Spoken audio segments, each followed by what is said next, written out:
Hello everybody and welcome back to the channel. My name is Ben Parks and this video is all about how I ran a 2:38 marathon, age 40, at the 2023 Valencia Marathon. Without doubt, it was the proudest and maybe greatest run of my life. And by the end of this video, you'll know all about my training, the kit, the nutrition, the recovery, the mindset, and exactly how I achieved this. And longer term viewers of the channel know my PB is actually 2:25, but I've had a really turbulent time over the last sort of 3.5 years. Bad mental health issues, loads of injury issues, and it was so hard to get the training I wanted to done because my body was just not allowing me to do it. I had to take some time out and really go through everything, and that's kind of what this video is all about. All about the changes I made, the things that worked well, and also some things I wish I had done on top of all of this as well, so stay tuned to the end of the video for that. Right, let's get stuck into the first section of this video, which is all about the kit I used.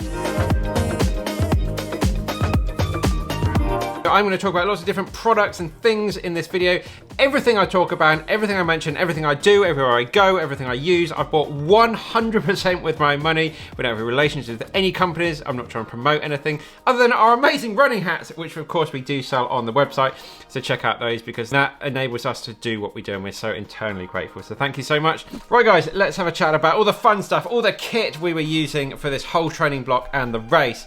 Now the vast majority of my mileage was done in this, the ASICS Super Blast. Coupled with that was I did a lot of mileage of my very easy recovery mileage in the ASICS Gel Nimbus version 25, but then all of my speed sessions and my speed sessions in the long runs, which we'll come on to in the training section, were done in this, the Nike Vaporfly version 3, and that was also my race day shoe as well. Super comfortable and very fast. Love doing all my training miles in it. I did all of my training in the white version, the prototype version, and I raced in this in New York, and then I also then raced in this in Valencia. So when I reached the start line, it had about, I think just that, 42k. Now during the race and also in a lot of my training, I used the Morton gel. So this is the 160, these extra large packets of gels. You might have seen I use these in Chicago and New York as well. Made sense to use them for Valencia because they work very well.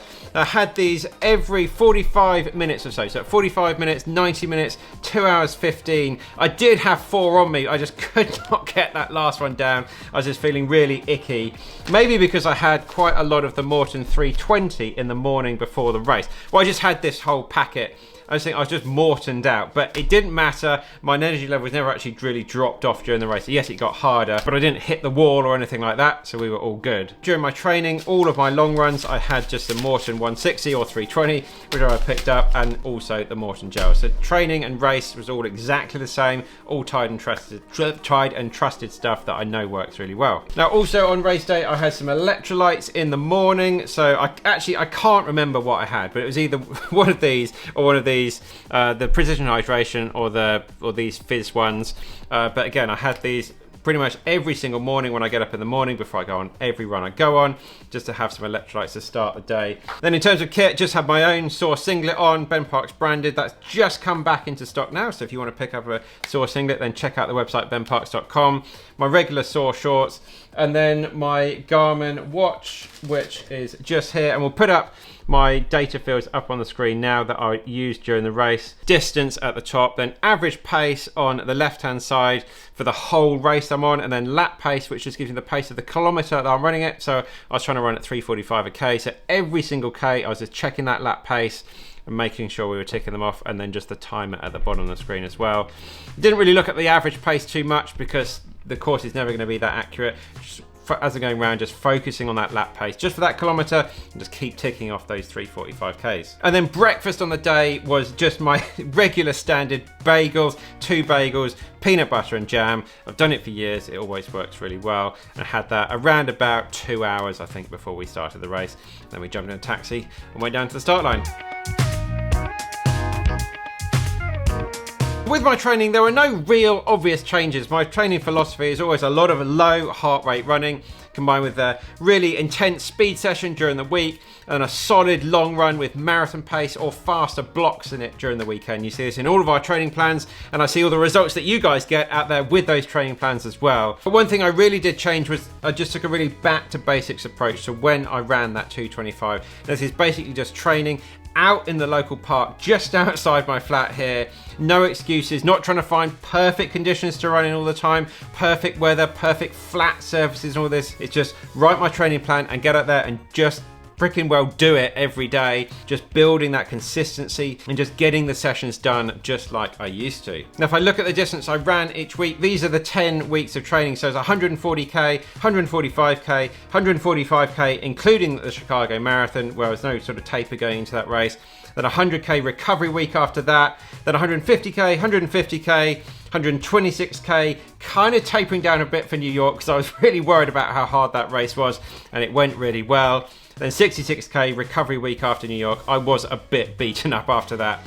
And then 120k, then 100k week, and then it was race week, which I think was about 67k, including the race. For me, mileage has always been the key I've worked on. I don't have that much natural talent, so I have to fall back on getting some big mileage weeks in there. I'll put up a little chart on the screen now, which just shows some of my most recent races, how much I ran for that, and the time I also ran for it as well. A couple of interesting points from that little chart on the screen. I averaged 124k during the whole sort of 10-week block. When I ran a 225, I ran it to 143k, so a big step down. And then Valencia last year in 2022, which really didn't go very well, ran 249 off just a 96k average.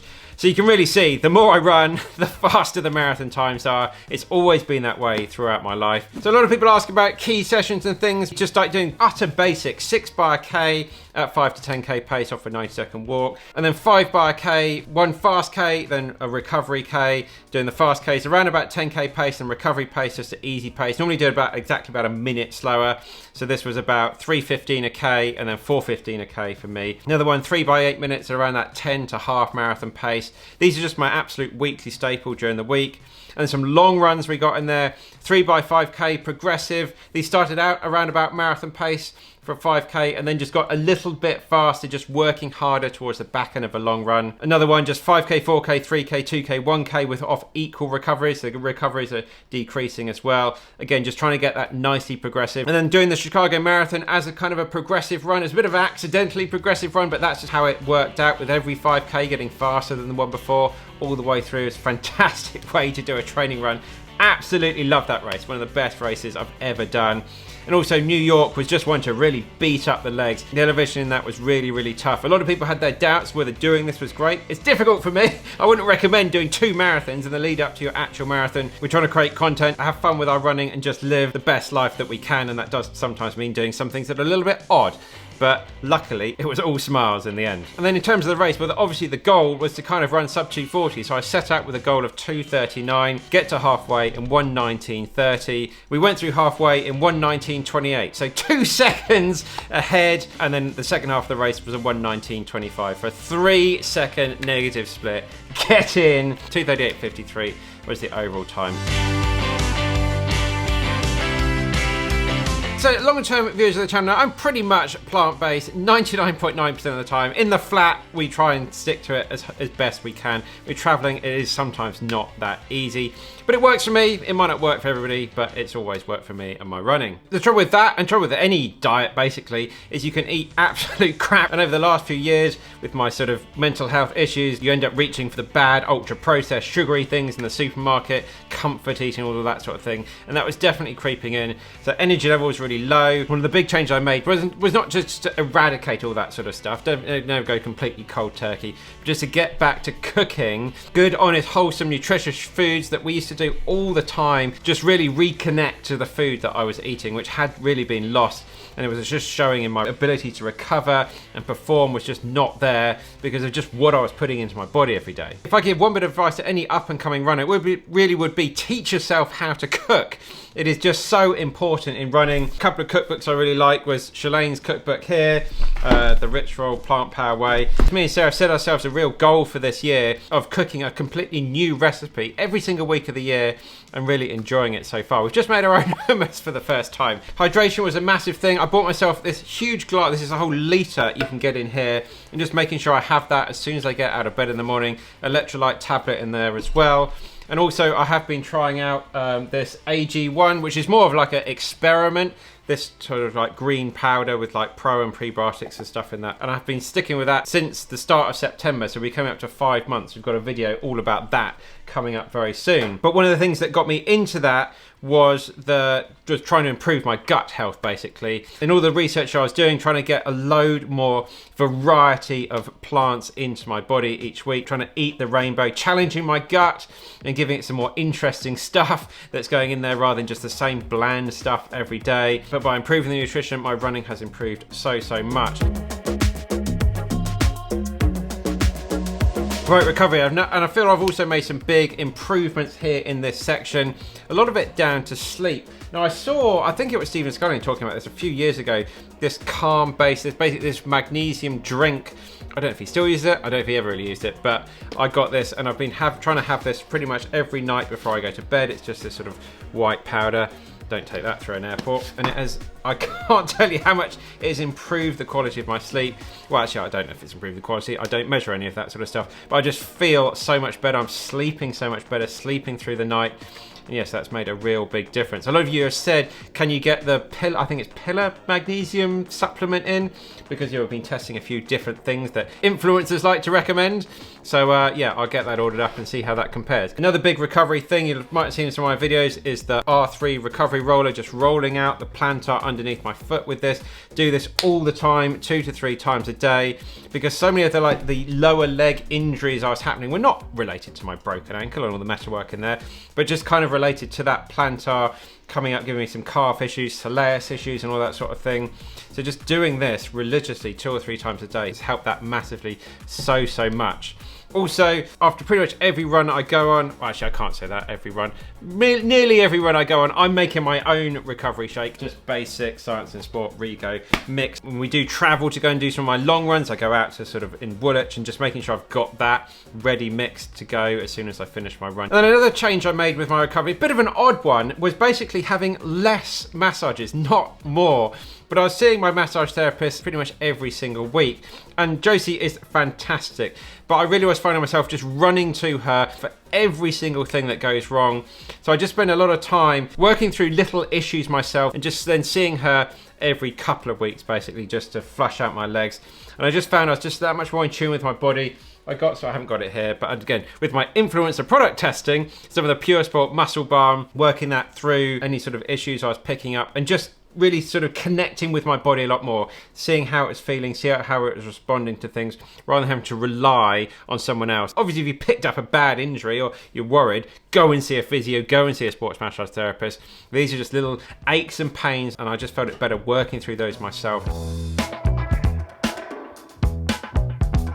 Well, let's have a chat about mindset, and this is where I made some really big changes and improvements, and it probably is the main factor that resulted in the time I managed to run. In so many of my previous races, I blew up in my head, walk-off courses, had plenty of DNFs over the last 3.5 years, where it just went really wrong. So I got in touch with a lady called Nicola, a sports therapist, to really work on my mindset and my mental health, and she has just been absolutely fantastic. Super simple, we literally just go for a walk in Greenwich Park, just outside me here. I saw her about 5 times in the lead up to Valencia Marathon. We were working on a lot of positive visualization, doing a lot of body scans, or I was doing a lot of body scans in my own time between sessions, and just being a lot better understanding of what my body was going through, all the weird pains and everything I was feeling in the past, and just basically learning to be a lot kinder to my body and just basically rewire a lot of things of how I was thinking about things, my approach to things. The back end of last year and this year, I've just have a much more positive outlook on life, and I think Sarah would agree with that. Wouldn't you agree with that, Sarah?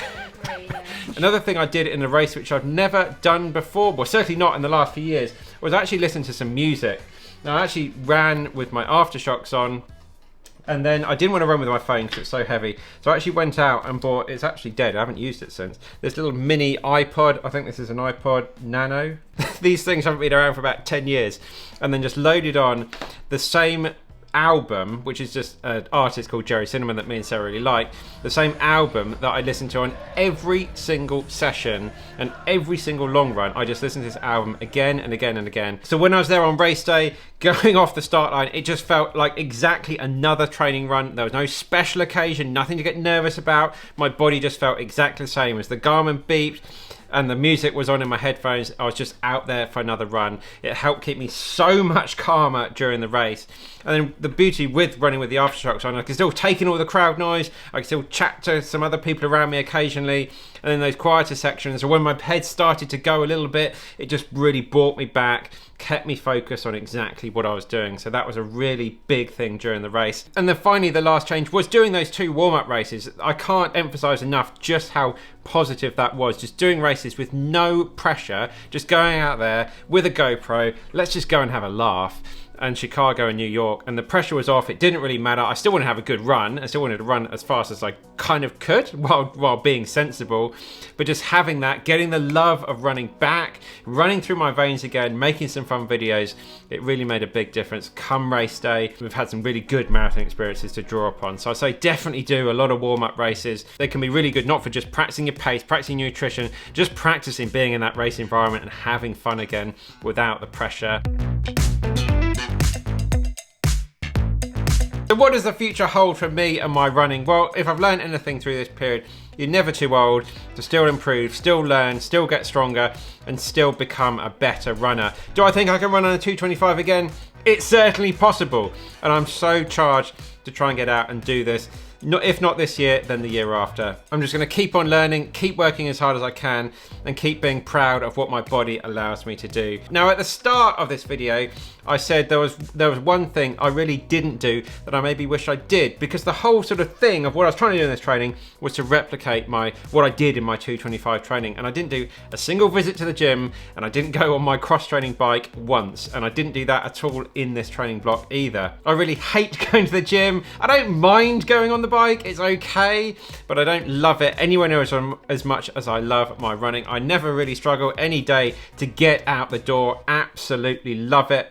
So hopefully I'll find a little bit more love for the gym and the cycling in the future, and we can combine that to really get down nearer to that 225. So that's it, guys. Hope you enjoyed the video. What are your goals for this year? What do you think you can run? Hopefully you've got a load of tips and tricks to take forward in your training. Lots of love. Can't wait to spend an amazing 2024 with you here on YouTube. Keep on working hard, keep on getting it done, and we'll see you very soon in the next one.